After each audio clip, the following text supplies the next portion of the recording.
First topic for this session, we'll see various factors which determine working capital requirements. Now, the working capital requirements differ from industry to industry and sector to sector and company to company. But what are the various factors which actually determine the working capital requirements of a company? First is the nature or character of business.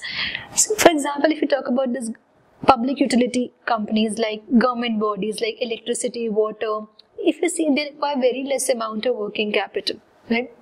Similarly, financial company, financial services, manufacturing company, they require high amount of working capital, depending what type of business is. Is your business purely into cash or credit?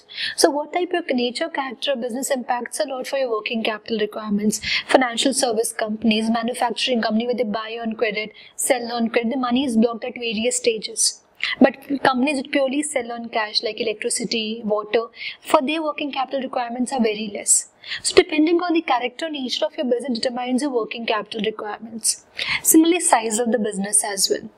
Bigger the size of the business, bigger will be the working capital requirements. Small the size will be the small will the working capital requirement, depending how huge your operations of the business are.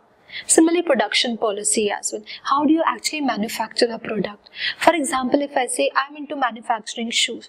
To manufacture shoe, I require 3 workers. One assemble the raw materials, other does the pasting part, third person manufactures shoes by finishing part. So if you see, the production policy of a company goes to 3 stages. Right? Tomorrow, if I hire 2 more workers, my production policy will change, right? So, higher the production cycle, lower the production policy, how do you manufacture a particular product matters a lot for your working capital. Like how length is the production cycle? Larger the production cycle, larger will be the working capital requirement. Lower the production cycle, lower will be the working capital requirement. For example, if I say require 3 workers to manufacture shoes. Tomorrow I hire 2 more workers. One assemble the raw material, other does the pasting, other does the finishing, other does the quality check, last one does the packaging part. So for now, when I require 5 workers, the production cycle goes big.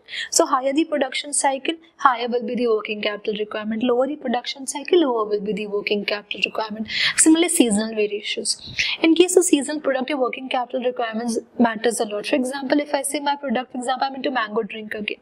I know mangoes are only available to 3-4 months a year. From remaining months, I need to have them stored, warehoused properly so that I can manufacture mango drink, right? So what happens? Because of seasonal variations, you see, my working capital requirements increases a lot in the other months. So I need to store them, warehouse them. So in case of seasonal product, your working capital requirements are also high. Last which matters is your working capital cycle. In the next topic, we'll be seeing what is the operating cycle or working capital cycle. In short, working capital cycle is how cash is flown in a company. The faster you get the cash back, shorter will be the working capital requirement.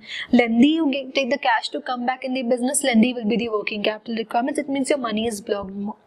So next topic, we'll be seeing how do you estimate the working capital cycle or what is operating cycle. In short, these are the various factors which determine your working capital requirements.